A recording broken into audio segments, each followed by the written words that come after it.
Cześć, dzień dobry. Słuchajcie, witam Was na kolejnej odsłonie Strefy Dialogu. Przed nami pisarz, antropolog, fotograf Lars Krutak. Myślę, że wielu z Was go bardzo dobrze zna i świetnie kojarzy. Jest to człowiek, który zrobił bardzo dużo bardzo ciekawych rzeczy. Ma na koncie wiele bardzo interesujących publikacji. Także serię programów Tattoo Hunter, które powstały we współpracy z Discovery Channel. I dzisiaj opowie nam troszkę o swojej pracy i o swojej historii. Troszkę to będzie trwało, bo jak widzicie, mamy panią tłumacz, która tłumaczy najpierw Larsowi moje pytania, a potem będzie tłumaczyć wszystkim to, co on będzie mówił, ponieważ wiemy, że większość pewnie dobrze sobie radzi z angielskim, natomiast dla podniesienia komfortu, tak żeby wszyscy zrozumieli, będzie tłumaczone to, co mówi Lars, na język polski. Okej. Lars, pierwsze pytanie. Tatuaże zdominowały twoje życie zawodowe na bardzo wiele lat, na bardzo długi czas. Czy pamiętasz pierwszy tatuaż, jaki zobaczyłeś w życiu i emocje, które w tobie wywołał?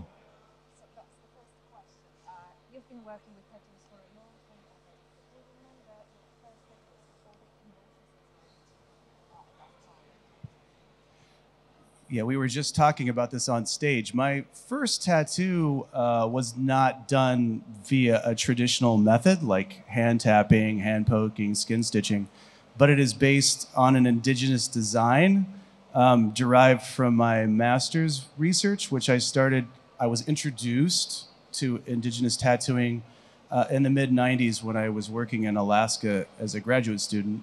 And that tattoo is actually on my arm, and it's sort of a contemporary version of a traditional Siberian Yupik tattoo, which is right here. And that was in 1998. So I'm sort of a late comer to tattooing. That tattoo was done when I was 28 years old.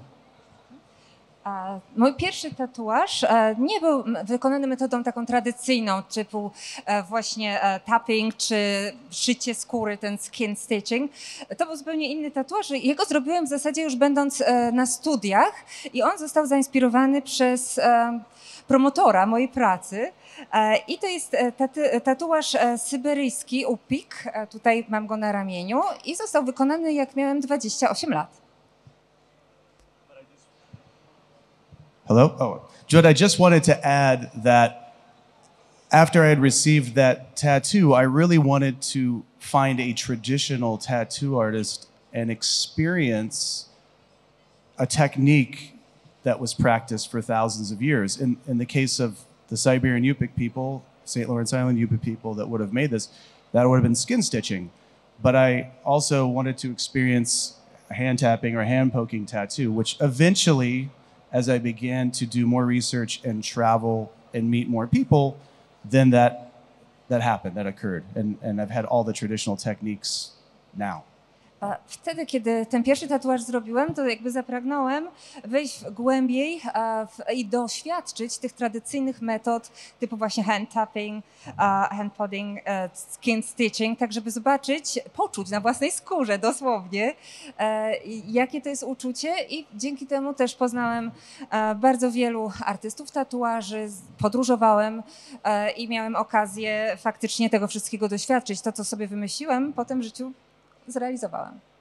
I kiedy to się stało zawodem dla ciebie? Kiedy z takiego użytkownika, przepraszam, że tak powiem, tatuaży stałeś się kimś, kto je bada i dla kogo stało się to zawodem, tak jak powiedziałem?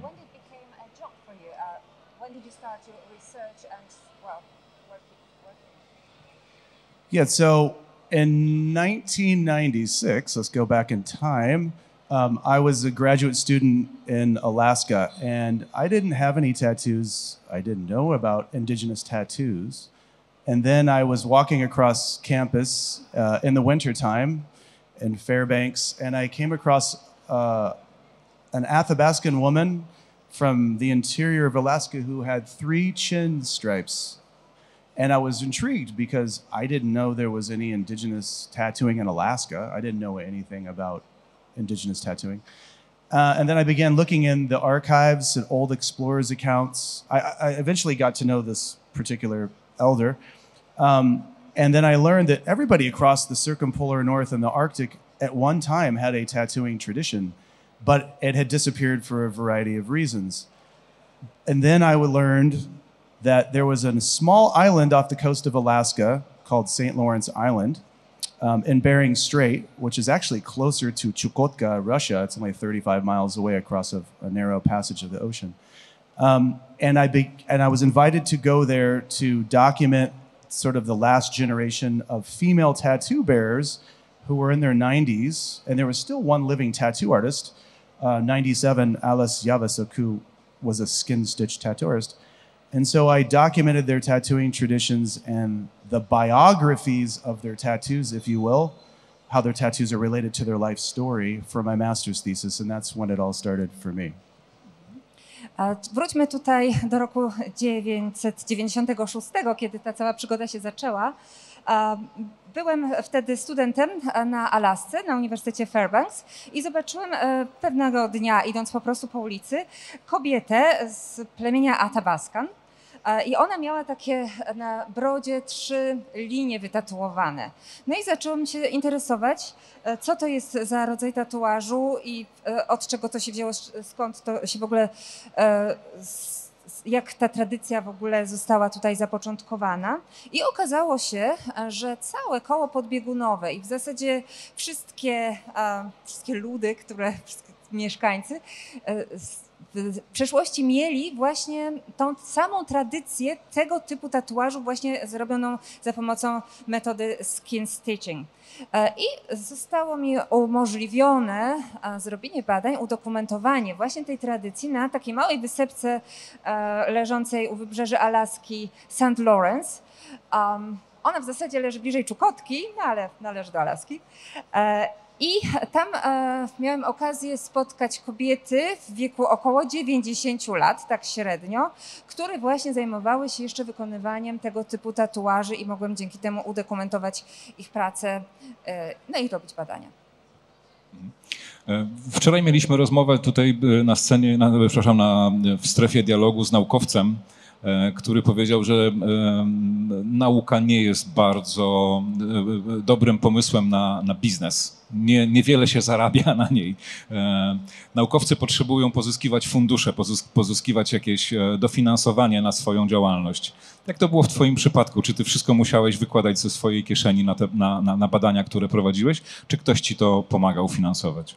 Yesterday we had an interview, we had a discussion with a scientist. And he said that science is not a good idea for business. It does not bring you money. So usually scientists need to find some funds, get some subsidies. What was in your case? Did you get any support and financing for your research? So when I started working with these women on St. Lawrence Island, I learned very quickly that as our tattoos that we wear today are intimately connected with our life stories, our life experiences. And at that time, no one on that particular island or across the Arctic was really seemingly interested in documenting these stories. I thought they were a very important part of our global cultural and artistic heritage.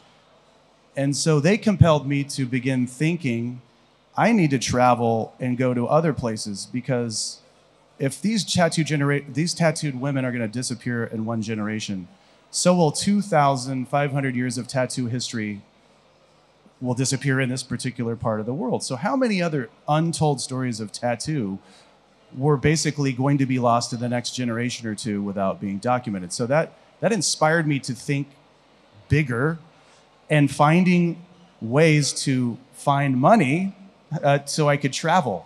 I've worked as a roofer, a dog walker. I've done many different I worked as a democratization analyst in Kosovo after the war, monitoring election reforms and registering people in remote villages after their documents were burned. I've done many different things so that I could travel and tell these stories. And along the way, I started writing for tattoo magazines when we used to have tattoo magazines across Europe. There's TATTOOFEST, but there are many magazines that have disappeared across Europe. So I began writing for them, in 1999, 2000, at one point, in many different countries. And then I got involved with media just by luck as a still photographer. So the first time I began working with media, National Geographic, was in 2002, and I was hired to be the still photographer for a tattoo documentary. But because of an important video we captured on that journey, I had to be on the camera as part of the crew, the cast of the hosting aspect of that show. And so along the way, I've just found ways to subsidize my passion for documenting this knowledge. I've never had a full-time job. I've worked at museums. I've worked as an archaeologist at major museums in the United States. But it's always been like a side project, more of my hobby, my life's passion, to find ways to travel and to tell these stories, which are ultimately a part of humanity.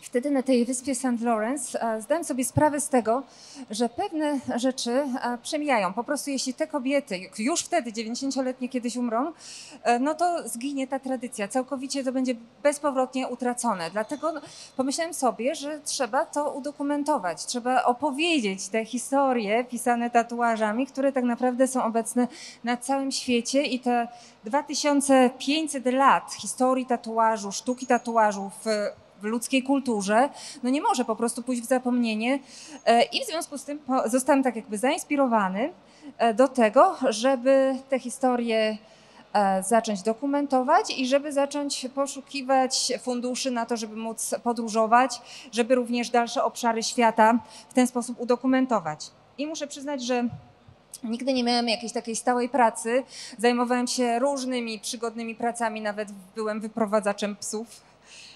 Czy pracowałem nawet w Stanach, czy w muzeach, czy jako archeolog, ale zawsze to było jakieś coś dodatkowego po to, żeby znaleźć po prostu pieniądze na podróże, żeby móc jeździć. I w 1999 roku pisałem też do różnych magazynów tatuażowych. Wiem, że one już, większość z nich już w ogóle nie istnieje, ale były kiedyś magazyny.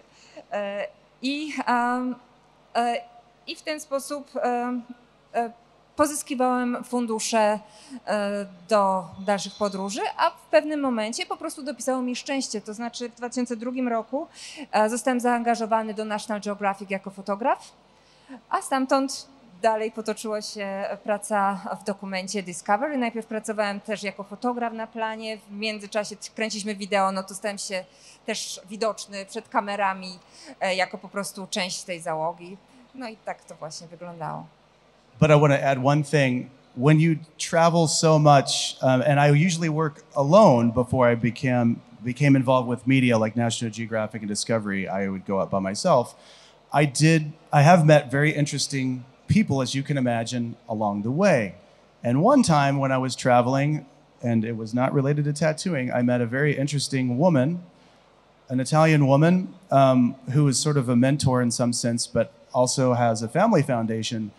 She's since passed away, and without the support of her foundation and funding special photography projects, many of the books that I have produced in the past, including 2 that are coming out next year, would not have been possible because the Daniel Agostino de Rossi Foundation of Torino, Italy, and also there's a branch in the United States, funded 5 of these special project trips to places like Nagaland, Borneo, to Papua New Guinea. I'd been to those places before, but allowed me to go back and reconnect based on earlier research. It's really important to build a rapport and a partnership and make multiple visits to these places so you can become fully informed and educated about what these tattoos mean, their functions, where they have gone from the past to the future, how they're changing, and also how they're disappearing. Tutaj jeszcze muszę wspomnieć, jeśli chodzi o właśnie fundusze, pewnego razu spotkałem panią Włoszkę z Turynu i ona miała taką rodzinną fundację. Niestety już ta pani nie żyje, natomiast dzięki niej byłem w stanie zrealizować kilka takich projektów fotograficznych. Ona jakby, jej fundacja sfinansowała 5 różnych projektów, między innymi pojechałam do Nagoland, do Borneo, Papuły Nowej Gwinei. Oczywiście wcześniej, zanim zacząłem pracę z National Geographic czy z Discovery, pracowałem sam, więc ja już te miejsca i tak odwiedziłem, natomiast mogłem jakby przyjechać ponownie, budować znowu nowe relacje z ludźmi, których już wcześniej spotkałem, no i dowiedzieć się o znaczeniu tatuażu, o tym, jakie zmiany właśnie zachodziły. Okej. W zachodniej cywilizacji, w naszej kulturze tatuażystów nazywa się artystami. Jest to artystyczna działalność, nikt jakby się nad tym nie zastanawia. Ale jak to wygląda wśród tych etnicznych, ja już teraz powiem artystów, natomiast właśnie tego dotyczy pytanie. Czy oni też się uważają za artystów? Czy są nazywani artystami? Czy ktoś, kto wykonuje tatuaże takie etniczne, takie plemienne, to jest po prostu taki zawód rzemieślniczy, jak powiedzmy, nie wiem, kowal na przykład? Nowadays we call tattoo artists because this is art, no doubt about it. But what about ethnic tattoo makers? How do they perceive themselves? Do they also perceive themselves as artists or just like craftsmen or like smithmen? Or... That's a really good question, Piotr. I thank you for asking that. In most of the indigenous cultures I've worked in, I would have to say that tattooing as an art form is really non-existent because it has so many more other important functions. Like a mark of identity, sometimes they're clan symbols, family symbols, marks of achievement, especially in warfare or in certain cultures, women who weave. There's special recognition that comes to master weavers, obviously the warriors. They're medicinal tattoos. They're tattoos that mark rites of passage. They're tattoos that carry you into the afterlife. They have deep spiritual meaning. Other tattoos that are believed to have protective functions and might be related to a particular spiritual guardian, one or more of those. So when you make a symbol of it on your body and carry that protection with you for the rest of your life, that's something that's very significant and deeply meaningful. However, that being said, obviously, there are many noted tattoo artists that had reputations that extended beyond their villages or even their regions. And in some cases, some of these tattooists traveled to even enemy groups to tattoo because their work was desired and sought for. But for the most part, yes, it is definitely a form of artistic expression. But in the indigenous sense, there were many other functions that were placed on a higher pedestal than the artistic aspect which we think about today. A jeśli chodzi o tatuaże takie rdzenne, plemienne, to coś takiego jak sztuka tatuaży w ogóle nie istnieje. Jest tyle ważniejszych rzeczy, że tatuaże naprawdę są niżej, nie aż tak wysoko na piedestale.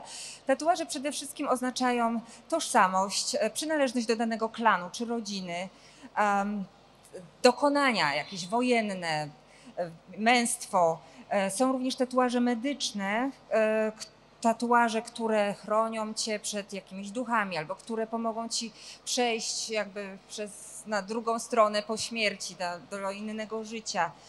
Także tutaj jest bardzo taki, raczej one mają znaczenie takie duchowe, głębokie w ten sposób niż artystyczne. Oczywiście jest to pewien wyraz artystycznej ekspresji i czasem zdarza się też tak, że niektóre osoby, które zajmują się właśnie robieniem tatuażem, ich sława, można tak powiedzieć, wychodzi poza wioskę, poza nawet region i nawet plemiona, które są wrogie, zapraszają taką osobę, ponieważ ich praca jest tak bardzo pożądana i chętnie wtedy jest jakby czas, okej, pokoju, możesz tutaj do nas wejść, ponieważ robisz najlepsze tatuaże.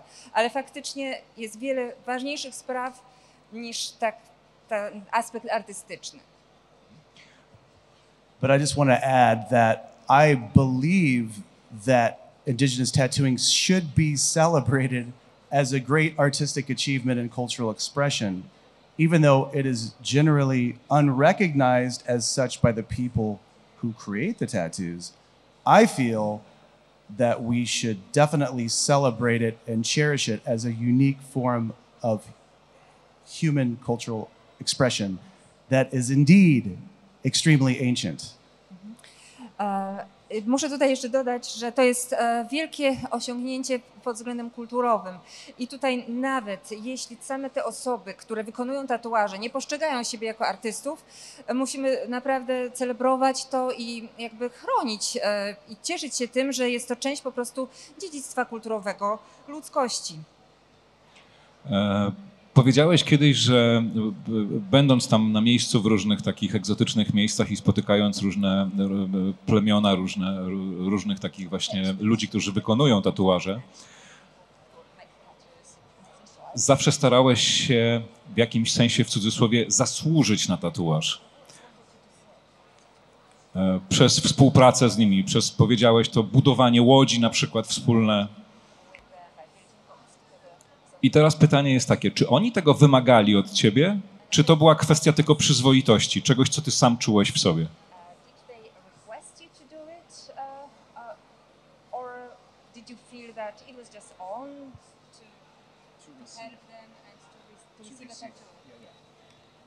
I mean, I can't think of really any indigenous tattooing cultures where you were just freely given a tattoo. I mean, the tattoo had to be earned. You know, was it because you've killed your first great animal, which there are tattoos for that, especially in the Arctic, your first kill tattoos. If you'd served as a pallbearer in a funeral for the first time, there are protected tattoos that might have been given to you to repel an evil spirit. If you were courageous and you defended your village against enemy raiders, okay. If you did that, okay, honestly, you put your life on the line to earn the right to be tattooed. And there's a whole series of rituals that come before and during and after the receipt of those tattoos. There's various levels related to the giving and the receipt of tattoos. I myself bear many indigenous tattoos. I've had all the techniques, but they are for the most part not copies of indigenous tattoos. They're contemporary renditions. They're hybrid tattoos, if you will, that were created specifically for me because of what I had done in particular communities. I've shown a great interest, obviously, in recording and documenting these ancient traditions. But as far as, not like we're getting into the topic of cultural appropriation, but we sort of are. The tattooers that I've worked with have given me something that was appropriate for my body based on my story and my experiences within those cultures. And I feel like I've educated myself good enough to understand the meanings behind most of the tattoos, or all of the tattoos that I carry. And I certainly don't want to be disrespectful. But I honestly oftentimes don't ask for what, with the tattooist, I leave it up to the tattooist to give them what they feel that is appropriate for me. So. Jeśli chodzi o takie tatuaże etniczne, rdzenne, to nie ma czegoś takiego, że po prostu idziesz i zamawiasz sobie, poproszę taki tatuaż. Absolutnie to nie istnieje.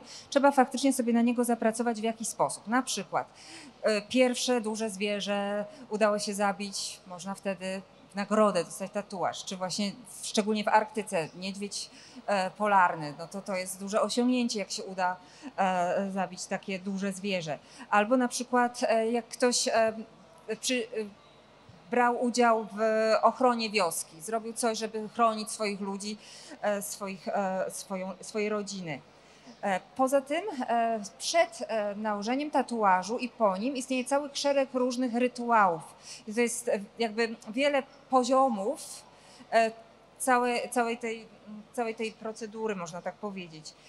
Jeśli chodzi o tatuaże, które sam posiadam, to faktycznie przede wszystkim wykazałem takie zainteresowanie, dokumentując, ucząc się historii Indian, z którymi byłem, no i to oni starali się jakby dobrać na podstawie moich osiągnięć, mojej historii, bo to cały czas opiera się o historię, o doświadczenia, które miałem razem z nimi, tatuaż, który będzie odpowiedni właśnie dla mojego ciała. I tutaj przede wszystkim jest to też wielka oznaka szacunku, że też chciałem takie tatuaże mieć i to są pewnego rodzaju takie hybrydowe tatuaże.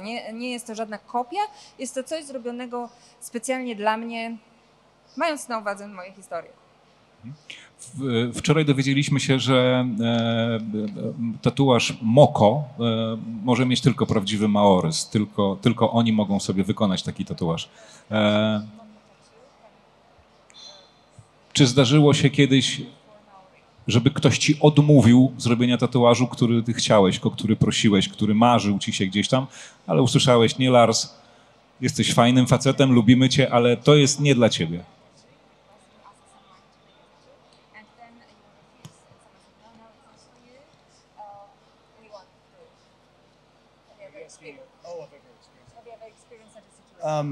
Honestly, I can say that I've never experienced that situation. But then again, when I travel to do research, I don't always get tattooed. So only when the moment is right, only when it has been offered, would I be humbled enough to accept the opportunity to receive a tattoo. I've made many journeys where, as I noted, I wasn't there to seek a tattoo. I'm really just there. In some sense, the tattoo is kind of an afterthought of my research. I'm there to learn everything I can about the names of the tattoos, the origins of the technology, how to make the tools, the functions, the roles. What happens to the tools when someone passes away? Are they passed to the next generation? Are they destroyed? And the tattoo is sort of an afterthought. So if it comes as an offering, as a gift, then I will receive it. And I've never turned down the opportunity to receive a tattoo. I have tattoos that have been made with thorns, with nails, been cut into my skin. Some are very rough.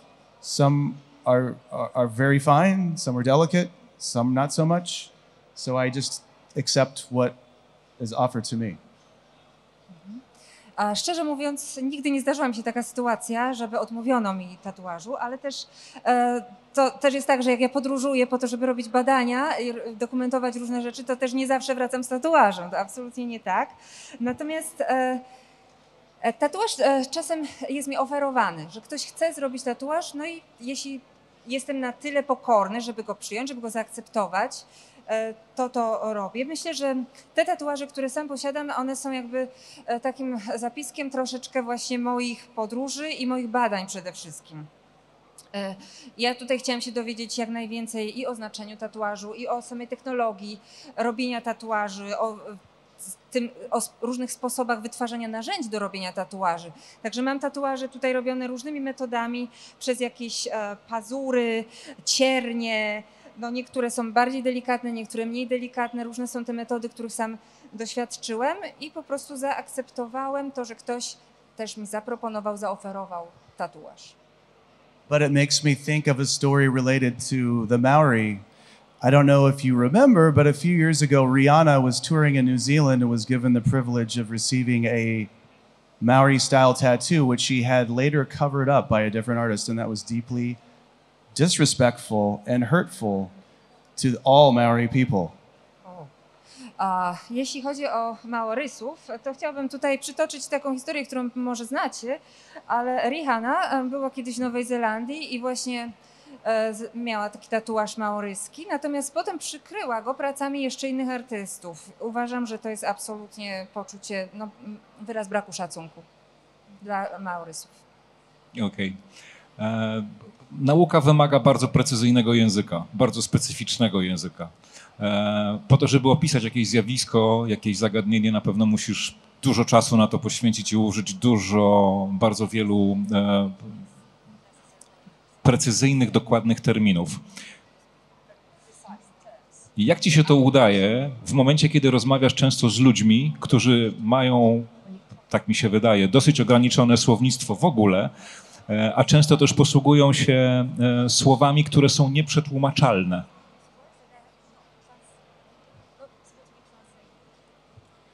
That's a very good question as far as logistics and preparation for taking a field expedition. So obviously I do not speak any or none of the indigenous languages, and as I've worked with probably more than near 40 indigenous groups around the world. I don't speak any of those indigenous languages. So your translator is perhaps your most important tool when you're working in the field.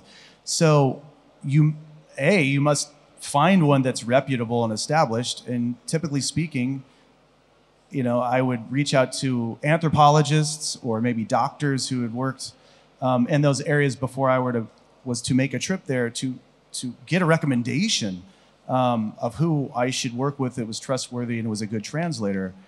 And honestly, even great translators, you run into problems because to do this type of research, you must ask the same questions over and over and over again, many times a day, and you fatigue not only yourself, but you fatigue your translator. And sometimes, even though I don't speak that language, I can tell that the translator is taking a shortcut and maybe not asking the exact question that I would like them to ask. But the breakthrough moment is always when you do that, maybe 15, 20 times a day, and then suddenly you meet a person who, as a young person, maybe wasn't interested in, you know, playing basketball or running around in the woods, or, you know, not listening to their elders, but you find that one person who is hiding behind the tree, listening to their elders speak about, you know, old tattooing practices and other rituals related to tattooing practices, sayings, old words. And those are, like, I call them the cultural gatekeepers. And when you do this long enough, and sometimes you go days before you find someone like that. I mean, sometimes you go on trips and you don't find them at all. You just hear, oh, tattooing, we did it because it was traditional. Oh, it was for art. Getting back to that question. It was for makeup. It was for adornment.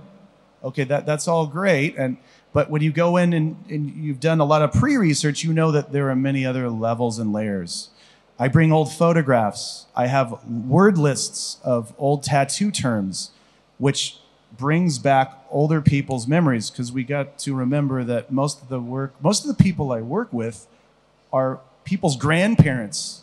They're the last bearers of these tattooing traditions. So people are very interested when I roll into a village by myself, and I only want to hang out and speak with people's grandparents. They're like, what's this crazy guy so interested in my grandma for?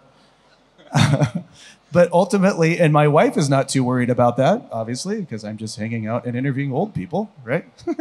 But no, yeah, there's a lot of logistic preparation, and it really comes down to the translator. But as I noted before, it's very important to make multiple trips back to these different indigenous groups to get a fuller picture. You'll never get a full picture because so much has already been lost. But over time, you build rapport and you find even better translators, or you become friends with people that weren't so interested in tattoos and then begin to understand, wow, you've really opened my eyes to how it was interconnected to everything else in our culture, but it's just not felt to be so important anymore now that we're living in modern times. People want to be modern. They want if they want to get a tattoo, they want to get the colorful Western tattoos. They don't want to, you know, they want to be progressive and modern. They don't want to, quote unquote, fall back into something that's, you know, deemed to be primitive or backward, that has no color, that's just black and gray.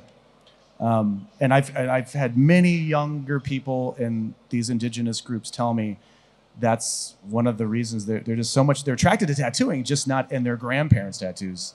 They want the Western style, you know, Kendrick Lamar tattoo, or the, you know, whoever, modern, you know, sports stars, you know, Lionel Messi tattoos, or, you know, soccer stars. So. Jeśli chodzi o całą tą logistykę i przygotowania przy przygotowaniach ekspedycji, no to jest to dosyć skomplikowana rzecz. Oczywiście ja nie, mam doświadczenia w pracy z 40 grupami etnicznymi. Oczywiście nie mówię 40 etnicznymi językami sam. Zdaję się tutaj na tłumaczy, na innych badaczy, którzy mogą mi zarekomendować, kogoś polecić, kto będzie godny zaufania, kto w jakiś sposób pomoże mi potem w mojej pracy jako tłumacz. Ale to nawet dla tłumacza nie jest to łatwe, ponieważ praca naukowca jest dosyć taka żmudna. Zadaje się te same pytania wiele razy, cały dzień, no i potem czasem widzę, jak tłumacz już jest zmęczony i trochę idzie na skróty i zadaje takie pytania niekoniecznie takie, jakbym chciał, żeby sobie trochę ułatwić robotę. Ale też muszę tutaj zauważyć, że czasem jak rozmawiam z ludźmi, to na ogół jest taka starszyzna. To są starsi ludzie, starsze kobiety często, no i oni się... Przecież w takich plemionach są też młodzi ludzie. Oni najpierw myślą, ale jakiś dziwak, on chce tylko rozmawiać z małą babcią, co tu jest grane. Natomiast no, przynajmniej moją żonę to nie martwi.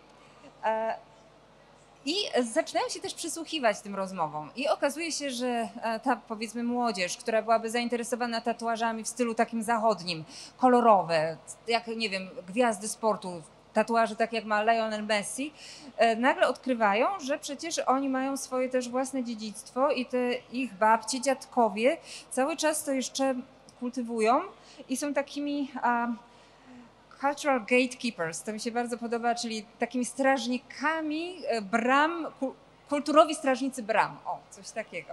I że można jednak z nich też czerpać. Mimo tego, że przecież oni też chcą być tacy nowocześni, iść do przodu i mieć zachodnie tak kolorowe tatuaże. To wszystko, co robisz, jak się patrzy na to z boku, wydaje się super przygodą. Podróżujesz po całym świecie, jesteś w egzotycznych miejscach, spotykasz egzotycznych ludzi.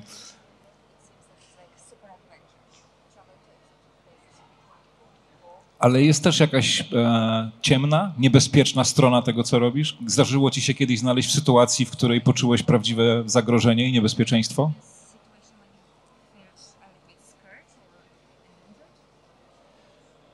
I guess I've been very lucky, but no, I've never really feared for my safety, even though I do most of this work alone. I have been sick many times. That's probably the worst part of this work. It might sound glamorous, Indiana Jones type work, but I work really hard, probably harder than I work my real day job. I actually work for the US government and in Indigenous affairs, but they don't pay me to study tattoos, unfortunately. But no, getting sick, and I was having a conversation with you, one of my friends here is a tattoo artist, about getting sick, dysentery, and just being prepared to carry the right drugs when you're traveling, like ciprofloxacin, because I've had dysentery several times, many stomach viruses and complaints. And when I'm working, because I have a limited budget, we talked about funds. I work very hard, 12 to 15 hours a day. I'm traveling to as many villages as I can in my set period of time, which may be 2 weeks, might be 6 weeks if I'm lucky to have found enough funding. And my wife says, okay, we don't mind you going away for that long. But I'd say that's the most adversity that I've ever felt. I've never really feared for my safety. Again, you put yourself in the hands of your translator, and then oftentimes you might have another guide with you. Sometimes you have more than one translator with you if we're talking about multiple dialects in a tribe. And that gets expensive and difficult very quickly. And then you know, rationing for food, but it's a lot of, and most of these places we're talking about are very uncomfortable climates. You know, very humid, tropical climates, which I'm more of a mountain person.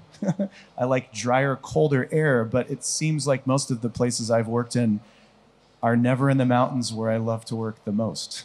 But I enjoy those opportunities like in Nagaland or the highlands of the Philippines, places like that, just because it's a little bit more bearable. Muszę tutaj powiedzieć, że chyba mam duże szczęście, bo nigdy faktycznie nie musiałam się obawiać o swoje bezpieczeństwo. Natomiast taką najgorszą rzeczą, która faktycznie zdarza się w podróżach, no to są choroby.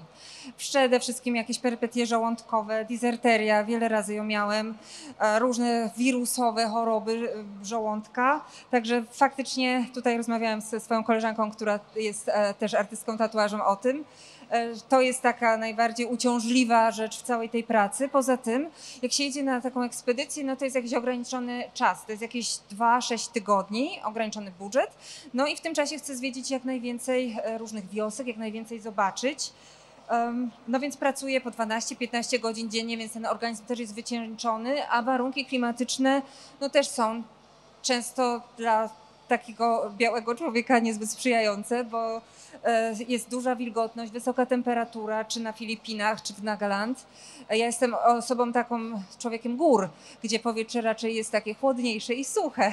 W górach najbardziej lubię pracować, ale pracuję w innych krajach, gdzie po prostu ten klimat no, nie sprzyja.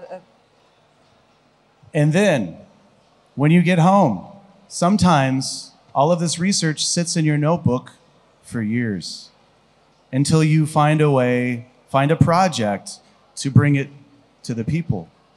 So for instance, I have a new book coming out next year, Tattoo Traditions of Asia, which is the first book, and I know why, because it nearly killed me writing it, a 904-page manuscript.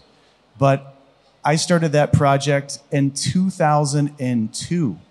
So we're talking over 20 years before I felt like I was ready to bring all of the material and all of those notebooks. We're talking 25 notebooks probably. I mean, little small ones, not big ones. And then sitting and writing. That's the hardest part. The adventure, quote unquote, adventure part's the easy part. But sitting down and writing a manuscript, I know there's writers out here in the audience, that is truly a real test of stamina and focus. That was the only good thing, well, one of the good things. There aren't many good things about COVID, but focusing, staying at home and working. So for 20 months straight, I wrote. And now that book's in production and it will be out next October with the University of Hawaii Press, covering all of the tattooing traditions, indigenous tattooing traditions of Asia. And I know why no one's ever done it before. Plus, all the translation that takes place, not only in indigenous language, I'm talking about all of the old sources in Japanese, Chinese, Italian, German, especially, Dutch, if you're talking about Indonesia, translating all those sources, finding all those sources, going to archives around the world, looking for historic photographs, getting the permissions. That is the real test, is you putting it all together and bringing it into, the finished product.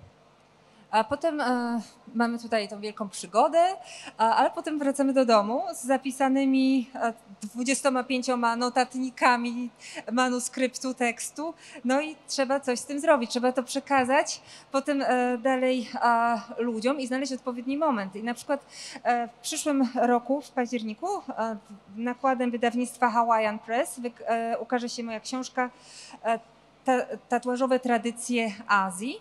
Zacząłem zbierać materiały do niej już w 2002 roku, więc wyobraźcie sobie 20 lat biegania po archiwach, sprawdzania różnych źródeł japońskich, niemieckich, holenderskich, włoskich, czy podróżowanie po archiwach na całym świecie, zbieranie dokumentacji, zdjęć, uzyskiwanie wszystkich zezwoleń. Także to jest faktycznie test na takiej cierpliwości, można powiedzieć, i z koncentracji. Wiele można by złych rzeczy mówić o COVID-zie, natomiast i był to czas, kiedy faktycznie mogłem skupić się na tej pracy pisarskiej. Okej. My tutaj jesteśmy na konwencji tatuażu, która idąc jakby w stronę przyszłości, myśląc o nowych rozwiązaniach, nowych jakby drogach, bardziej stawia na edukację niż na rozrywkę. Tutaj ludzie mogą się bardzo wielu rzeczy nauczyć, bardzo wiele wartościowej wiedzy pozyskać.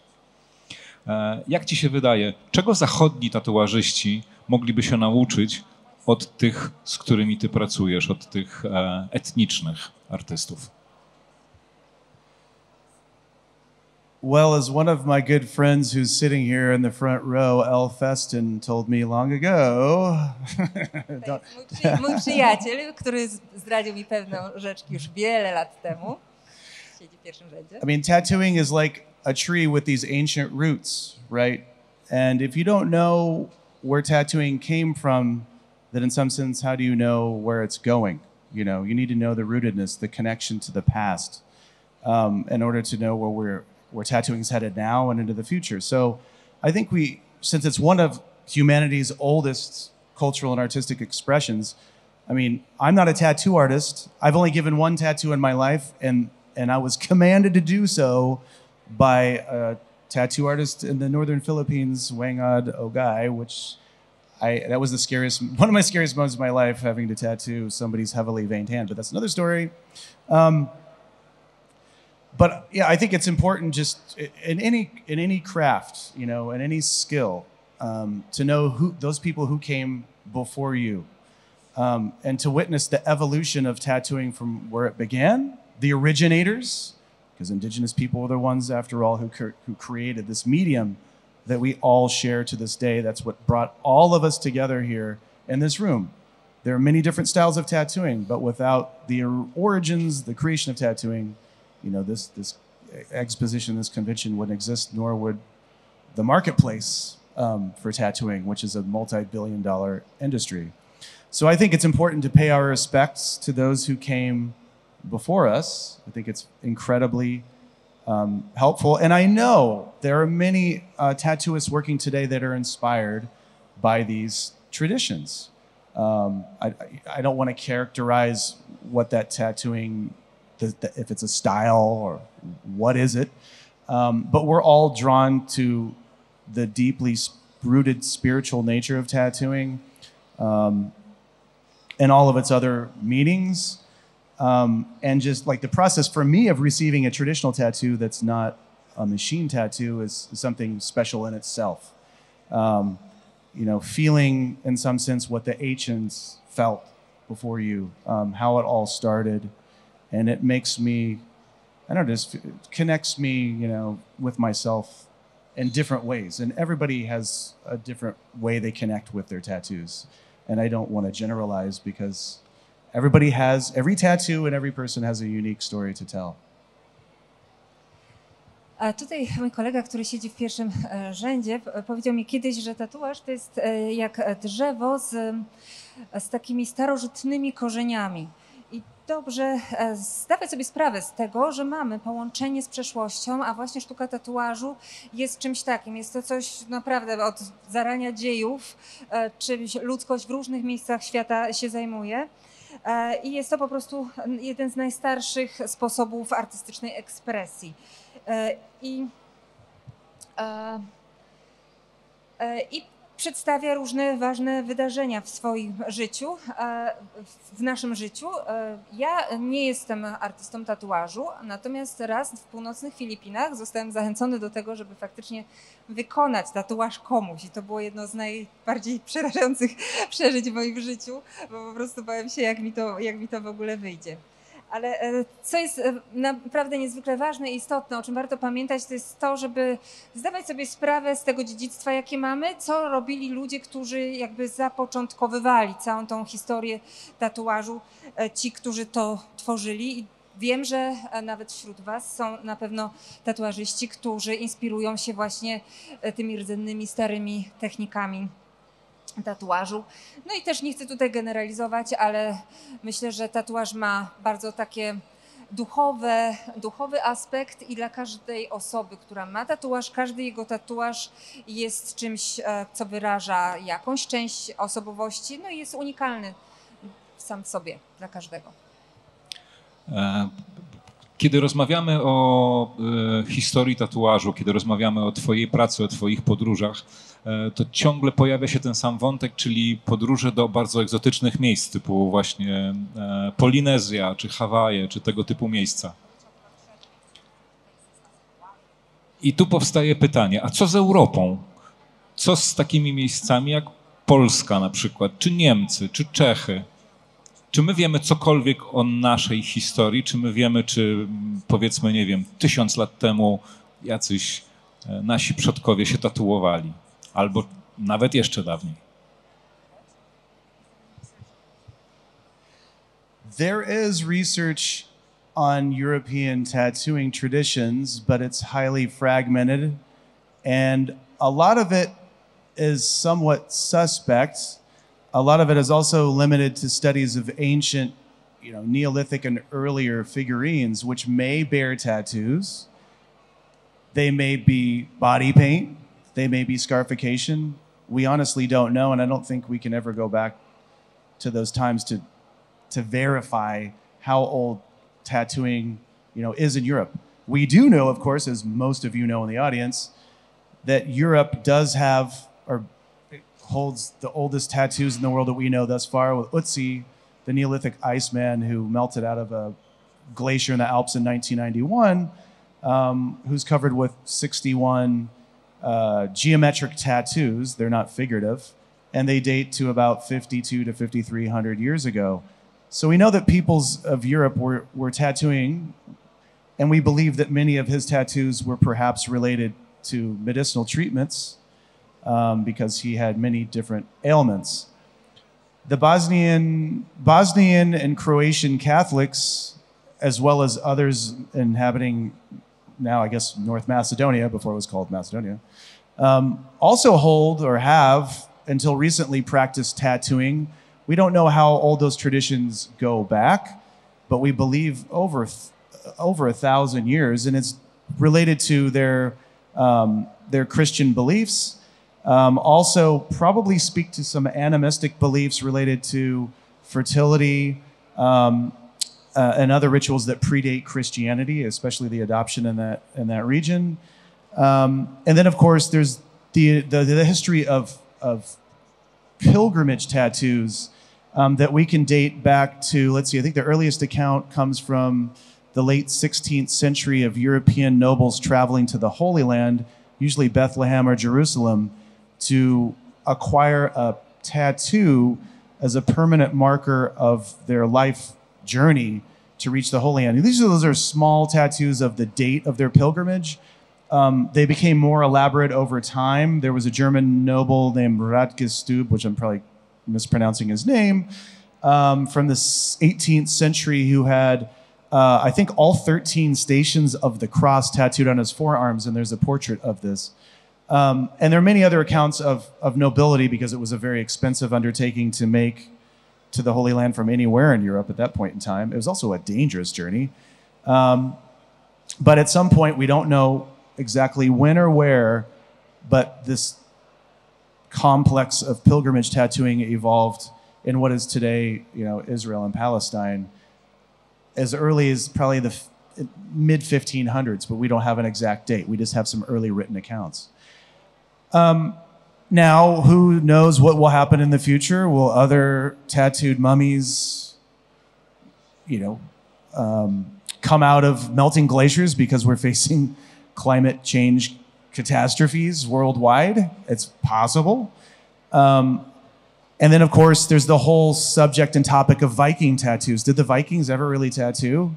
Because there's really no evidence other than one account from a 10th century Arab missionary, emissary from the Caliph of Baghdad, who visited the Volga Rus in the early 900s, who seems to have indicated that at least that particular group of quote-unquote Vikings perhaps wore permanent body markings on their body. But we have really no firm evidence. There's no tattooed Viking mummies. There's no written evidence of Viking tattooing in any of the sagas. But it has become a Neo-Nordic phenomenon that you see everywhere in the Viking series and many other movies that you're catching today. And there's a big Neo-Nordic tattooing revival that I have a lot of friends that are involved that are incredible tattooists. And then the whole subject, did the Celts tattoo? Did the English Picts tattoo? Well, really, we don't have any firm evidence. But I'm not saying that it did not exist. I just don't feel like we have the evidence to base this on sound fact yet. Jeśli chodzi o badania dotyczące tradycji tatuaży w Europie, to one są, natomiast dosyć są fragmentaryczne i można powiedzieć niewystarczające. Na pewno w 991 roku została odkryta mumia i na tej mumii 61 takich geometrycznych wzorów zostało odkrytych i prawdopodobnie to były wszystko tatuaże medyczne. No bo jak naukowcy wykazali, ten człowiek miał wiele różnych chorób, więc prawdopodobnie te tatuaże miały mu pomóc w jakiś sposób w przezwyciężeniu tych chorób. I to są tatuaże z datuje się je na około 5000 lat temu. Mamy również do czynienia z tatuażami w Bośni i Chorwacji, z tym, że oraz na terenie Macedonii, natomiast są to tatuaże związane z pielgrzymowaniem do Ziemi Świętej, ponieważ ludzie udawali się raz w życiu w taką wielką, niebezpieczną podróż i chcieli w jakiś sposób mieć pamiątkę z tego swojego osiągnięcia. No i na ogół jest to tatuaż w postaci dosłownie daty. Także nie jest to nic wielkiego, po prostu data na pamiątkę tego, że coś takiego miało miejsce. Zupełnie inna jest historia i inny rozdział dotyczący tatuaży wikingów. No i tutaj muszę powiedzieć, że też nie ma dostarczających badań, które by świadczyły o tym, czy wikingowie faktycznie jakieś tatuaże i tradycje takie mieli malowania ciała w sposób taki permanentny. Natomiast widzimy, że jest takie odrodzenie i w tej chwili po całym tym serialu wikingowi i tak dalej tworzą się jakby oparte na tych nordyckich tradycjach tatuaży, czy też nie mamy do tej pory wystarczających dowodów na to, żeby wiedzieć, czy były tatuaże celtyckie, czy piktyckie, plemienia Piktów. Ale myślę, że w związku ze zmianami klimatycznymi, w związku z tym, że cały czas lodowce nam topnieją, będą pojawiać się nowe mumie, czyli nowy materiał do badań i kto wie, czego jeszcze się dowiemy. I just want to say one thing because you heard it here first. I think within the next year, Ötzi will no longer have the oldest tattoos in the world because one of my colleagues has found tattoos that are older and they don't come from Europe. But I can't say anything until that study has been published. But I just wanted to let you know. And I can't tell you how much older, but I think it's just a little bit older. To ja teraz zdradzę pewien sekret. Mój przyjaciel zajmuje się badaniami i prawdopodobnie odkrył tatuaż, który jest starszy od tego najstarszego, ale jeszcze na razie, bo dopiero w przyszłym roku te badania zostaną opublikowane. Niestety musimy kończyć już, bo tam się zaraz zaczyna kolejny konkurs na scenie. Ale dowiedziałem się, że ty tutaj zostaniesz jeszcze z nami na chwilę. Jakbyśmy mogli powiedzieć, gdzie dokładnie będziesz i co można z tobą pogadać, można, nie wiem, można kupić książki twoje na przykład, czy masz ze sobą jakieś? Oh yeah, thank you for that. Yes, I'm actually with my friends here in the front row, and there's I guess the tribal section of the tattoo convention in the middle. There's a low platform where there's tattooing taking place, a spiritual journey tattoo. And you can find me there. I have a few books that I brought with me from the US. Because my other books are so large, I brought my first book, which is a smaller one that's more encyclopedic. It talks about tattooing in Europe, especially in Croatia and Bosnia. So I have a few copies if you'd like to come and take a look and perhaps get a signed copy from me. So I'll be here, yes, for a little while longer today. So I'd love to speak with you more if you'd like to chat. Tak, zostanę tutaj jeszcze chwilkę. Jest tak mniej więcej na środku sali cała taka sekcja tatuaży właśnie plemiennych, rdzennych i tam możecie mnie znaleźć razem z moimi przyjaciółmi. Przywiozłem ze sobą ze Stanów kilka książek, natomiast one na ogół są dosyć obszerne i ciężkie, więc wziąłem pierwszą swoją książkę, która jest najmniejsza rozmiarowo. Ona dotyczy przede wszystkim tatuaży właśnie z terenu Bośni i Chorwacji. Także zostanę tam, bardzo chętnie z wami jeszcze porozmawiam, jeśli ktoś miałby ochotę, czy podpiszę egzemplarze książki. And before I go, I just want to mention that next year I will be bringing 2 new books to press. One I've already talked about, Tattoo Traditions of Asia, but I'm also working on another book with Princeton University called The Indigenous World of Tattoo. So it will be more of like a global, sort of encyclopedic, more of a coffee table book, not so heavy on text and, scholarly debate, but lots of beautiful photographs covering the world of indigenous tattoo. And that should also be out in late 2024, early 2024, whereas Tattoo Arts of Asia will be out in October 2024, I was just confirmed. Tutaj przyniosłem tylko tą małą książeczkę ze sobą, która jest taka dosyć encyklopedyczna, ale w przyszłym roku obiecuję, przywiozę ze sobą 2 książki. Pierwszą, o której już wcześniej wspomniałem, czyli tradycje tatuaży w Azji, oraz kolejna książka, nad którą jeszcze teraz pracuję we współpracy z Princeton University. Ona będzie wydana w 2024 roku. I to są już takie pozycje mniej naukowe, bardziej takie do poczytania przy kawie, bardziej przystępne, zawierają wiele wspaniałych fotografii, także też zachęcam. Okay, Lars, thank you for coming. Thank you for the lovely conversation and all the amazing stories. And see you next time in Poland. I thank you so much, everybody. I thank you, Piotr and Katarina, my beautiful translator. We couldn't have done it without her work. She did an amazing job. And I want to thank all of the sponsors and for the event organizers for this fantastic occasion that I can speak with you all today. Thank you so much and look forward to seeing you maybe next year. Bardzo dziękuję Piotrek, dziękuję Katarzynie, tłumaczce, organizatorom, sponsorom, wszystkim, którzy się przyczynili do zorganizowania tego świetnego wydarzenia, no i przede wszystkim Wam. Bardzo dziękuję i do zobaczenia w przyszłym roku.